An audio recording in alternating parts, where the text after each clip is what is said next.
বৃষ্টিস্নাত তিলোত্তমা। বিগত কয়েকদিনের বিক্ষিপ্ত বৃষ্টিতে কলকাতার রাজপথ ভিজেই চলেছে, তাই উষ্ণতার পারদও কিন্তু আস্তে আস্তে নিম্নগামী। আর এমন এক দিনেই আমরা কিন্তু বেরিয়ে পড়েছিলাম। আমি ঋতুপর্ণা, আর আমার একটা নতুন ব্লগে আপনাদের সবাইকে স্বাগত। চলুন ব্লগটা শুরু করি। আমি তো প্রায়ই চলে যাই ঢাকুরিয়া কালীবাড়িতে। এখানকার শান্ত পরিবেশ সত্যি মুগ্ধ করে। পুজোটা দেখতে ভালো লাগে, আর এখানে বসে থাকতে কিন্তু খুব ভাল লাগে। তাই আজকের গড়িয়াহাট যাওয়ার আগে আমরা বেশ কিছুক্ষণ কালীবাড়িতে বসেছিলাম আর পুজোও দিলাম। চলুন, কালীবাড়ির বিভিন্ন নিয়ম কানুনের একটা বোর্ড টাঙিয়েছে। কখন পুজো হয় সকালে এবং সন্ধেবেলায়, কখন আরতি হয় সেই সমস্ত টাইম রয়েছে। আর সমগ্র জুলাই মাসের কখন কিভাবে পুজো হবে তারও কিন্তু একটা লিস্ট এখানে টাঙিয়ে দিয়েছে। আসুন, ভিতরে যাওয়ার আগে মন্দিরের বাইরের অংশটি আপনাদের একটু দেখাই।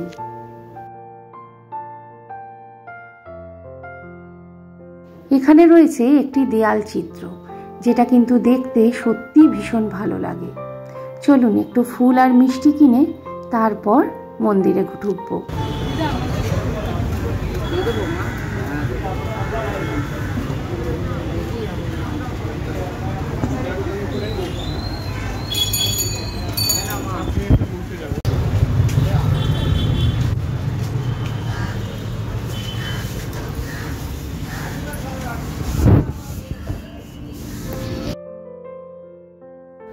ফুল কেনা তো হয়ে গেছে, চলুন এবারে একটু মিষ্টির দোকানে যাই, মিষ্টিটা কিনি। পছন্দ মতো মিষ্টিও কিন্তু পাশাপাশি একটি দোকান থেকে কিনে নিলাম। এবারে মন্দিরে যাব। 12টা পর্যন্ত মন্দিরে পুজো হয় এবং তারপরে কিন্তু মন্দির বন্ধ হয়ে যায়। আর এখন প্রায় 11টা 15-20 বাজে। আসুন মন্দিরের ভিতরে যাই। আসুন, পুজো কিন্তু শুরু হয়ে গেছে, আর আমি একজনের পেছনে লাইনে দাঁড়ালাম। তার পুজোটা হচ্ছিল, তারপরে আমার পুজোটা নিল। চলুন।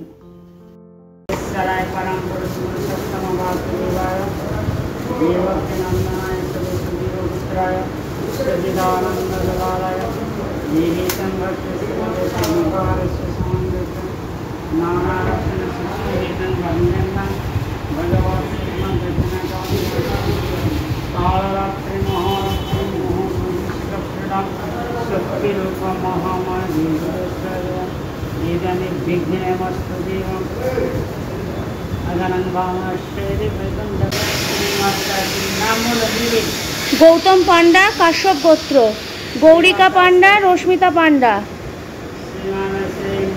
সব কাশ্যপ গোত্র। গৌরিকা পান্ডা, গৌরিকা পান্ডা,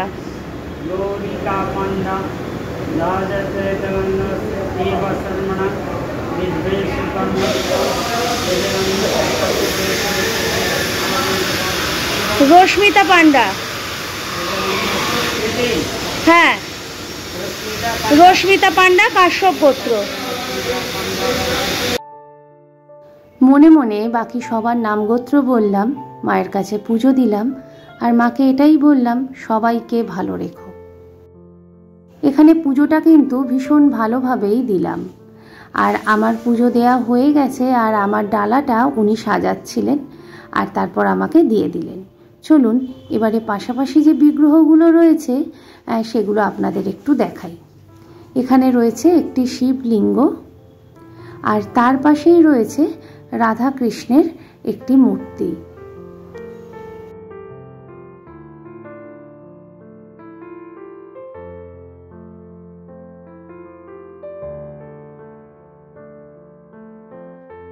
আর এই দেখুন নন্দিতাকেও কিন্তু মন দিয়ে ঠাকুর দেখেই যাচ্ছে।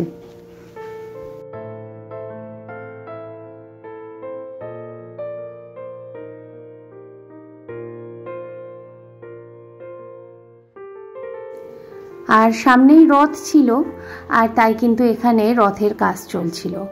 এইখানে রথযাত্রাও হয় এবং নিয়মকানুন মেনেই এখানে রথের পুজো ইত্যাদি হয়ে থাকে।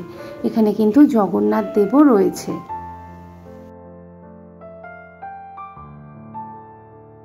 আর এই মন্দিরটা হচ্ছে রাম সীতা লক্ষণের। চলুন, পুজো দেওয়া হয়ে গেছে, এবারে কিন্তু আমরা একটু গড়িয়াহাটে যাব। তার আগে এখানে ভোগ কখন দেয় সেই সময়টা আপনাদের দেখিয়ে দিই। এখানে পুজো হয় সকাল 8:30 থেকে 11:30 পর্যন্ত। আর ভোগ যদি কেউ এখানে খেতে চায় বা নিতে চায় তাহলে কিন্তু আগের দিন 11টার মধ্যে তাকে নাম লেখাতে হবে। এখন মহাপ্রভু ব্রিজে আমরা চলে এসেছি, আর রাস্তা ক্রস করে আমরা গড়িয়াহাটের জন্য একটি অটো ধরব। চলুন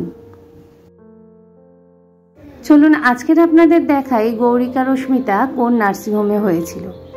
ডক্টর নিস্তারের আন্ডারে এই নার্সিংহোমেই গৌরিকা রশ্মিতা হয়েছিল। সেই দিনগুলোর কথা এখানে আসলেই মনে পড়ে। গড়িয়াহাটের মোড়ে তো চলে এসেছি, আর আজ একটু শাড়ি কেনার ইচ্ছে আছে। হ্যাঁ, পুজোর কেনাকাটি টুকটুক করে শুরু করছি। আর চলুন আদি ঢাকেশ্বরীতে যাই। একটা ব্লু কালারের শাড়ি কেনার কিন্তু আমার খুব ইচ্ছে রয়েছে, দেখি পাই কিনা। একটা ফ্যান্সি এক কালারের শাড়ি দেখাবেন।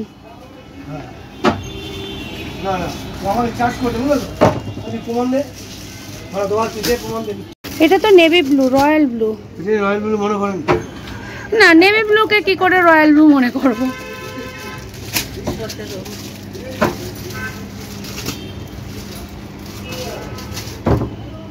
ব্ল্যাক ছিল না? ব্ল্যাক না, ব্ল্যাকটা আমি একটু অ্যাভয়েড করি, ব্ল্যাকটা পরি না সেভাবে। না না, খারাপ দেখতে ভালো দেখতের জন্য নয়, আমার ব্ল্যাকটা খুব একটা পছন্দের নয়। এটা এদিকে দেখো, এটা দারুণ লাগছে দেখতে শাড়িটা। এটা ব্লাউজ ব্রোকেটে, আর এটা আঁচল। বাহ বাহ, দারুণ সুন্দর শাড়িটা। নেব কি এটা?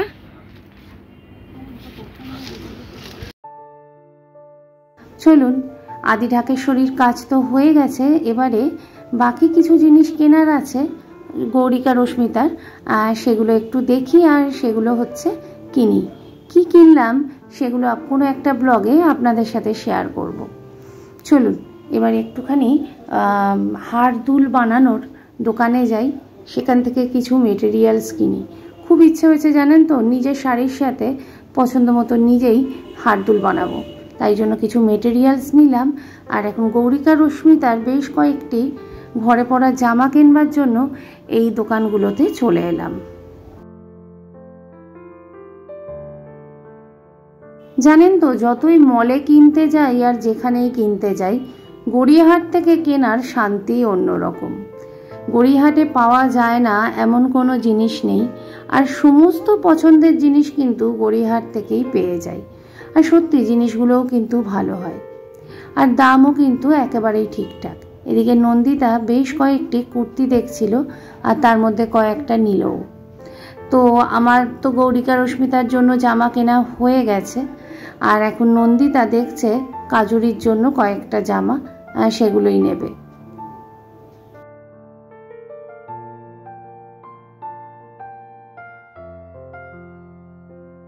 চলুন, মোটামুটি তো এদিককার কেনাকাটি হয়ে গেছে। আর একটা জিনিস আমি খুঁজছি, সেটা যদি পেয়ে যাই তার জন্য একটু দেশপ্রিয়র দিকে যাচ্ছি। আর এখন একটা চায়ের দোকানে একটু বসলাম, একটু চা খাবো বলে।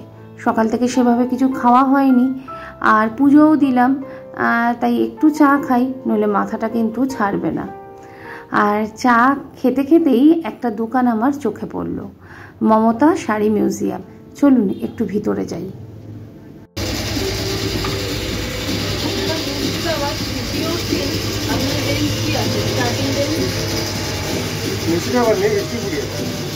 বিষ্ণুপুরের দামটা কিরকম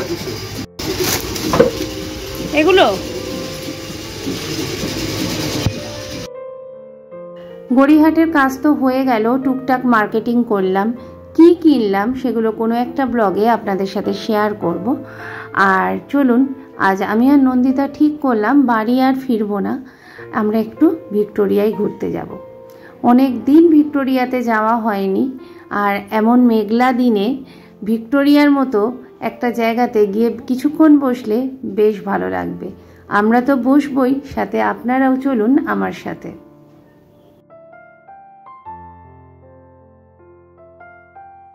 চলে এসেছি ভিক্টোরিয়াতে, আর দুটো টিকিট কেটে নিলাম। টিকিটের দাম কিন্তু এখন 50 টাকা করে। আর ভিক্টোরিয়াকে বাইরে থেকে দেখেই মনটা কিন্তু খুব ভালো হয়ে গেল। চলুন এবার ভিতরে যাওয়া যাক।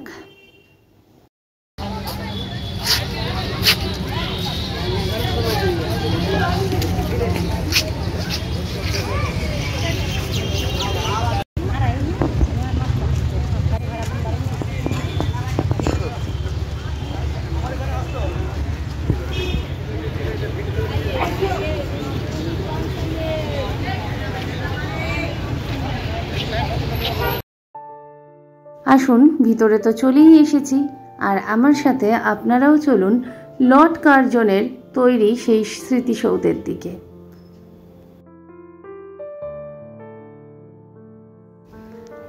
বিগত 2 বছরে কলকাতার আনাচে কানাচে ঘুরে বেড়ালাম, অনেক জায়গাকে এক্সপ্লোর করলাম, অনেক জায়গার ইতিহাস জানলাম, আর তার কিছু অংশ আপনাদের সাথেও শেয়ার করেছি এবং ভবিষ্যতেও করব। ভিক্টোরিয়া এমন একটা জায়গা যেখানে কিন্তু সব বয়সের মানুষদের ভিড় দেখা যায়। খুব ভুল ধারণা এখানে শুধু কাপেলরাই আসে, তা কিন্তু নয়। এখানে কিন্তু পরিবার নিয়ে, ফ্যামিলি নিয়ে বহু মানুষকে আসতে দেখা যায়।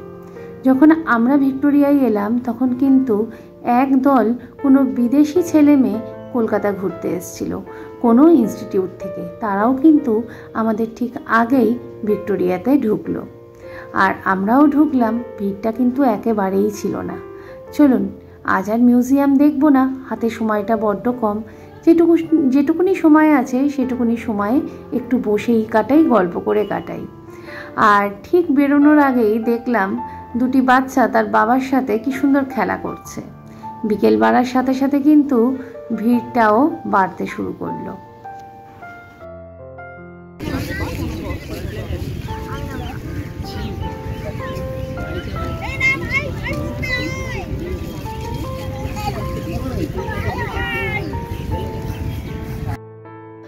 বেশ লাগছিল পড়ন্ত বিকেলে, পড়ন্ত দুপুরের ভিক্টোরিয়াকে দেখতে।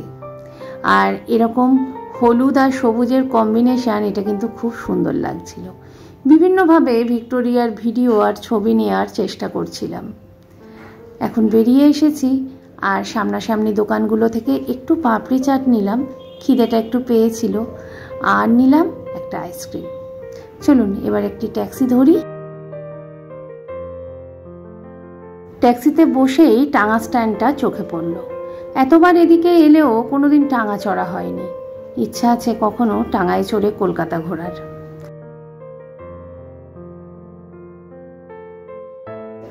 জানেন তো, কখনোই কিছু আমি ভাবনা চিন্তা করে করিনি।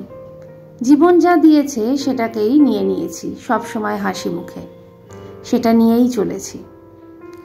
ব্লগ বানানোও কিন্তু কখনো ভাবনা চিন্তা করে করিনি। দৈনন্দিন জীবনটাকে ধরে রাখার জন্য, বেড়ানোর সুন্দর সুন্দর মুহূর্তগুলোকে ধরে রাখার জন্য প্রথম ব্লগ বানিয়েছিলাম বেনারসের মন্দিরের ওপরে। আস্তে আস্তে সেই জিনিসগুলোকে ধরে রাখতে শুরু করি, ভালো লাগতে শুরু করে, ভালোবাসতে শুরু করি ব্লগ বানানোকে। আর আমার ঘরোয়া ব্লগগুলোকে এত ভালোবাসা দেওয়ার জন্য সত্যি আপনাদের আন্তরিক ধন্যবাদ। যদি ব্লগগুলো ভালো লাগে লাইক, শেয়ার, কমেন্টস দেবেন। যেতে যেতে যদি ভালো লাগে আমার পেজটাকে ফলো করে নেবেন, চ্যানেলটাকে সাবস্ক্রাইব করবেন। সকলে ভালো থাকবেন, সুস্থ থাকবেন। আজকের ব্লগটা এখানেই শেষ করি। দেখা হবে নতুন এক ব্লগে। নমস্কার।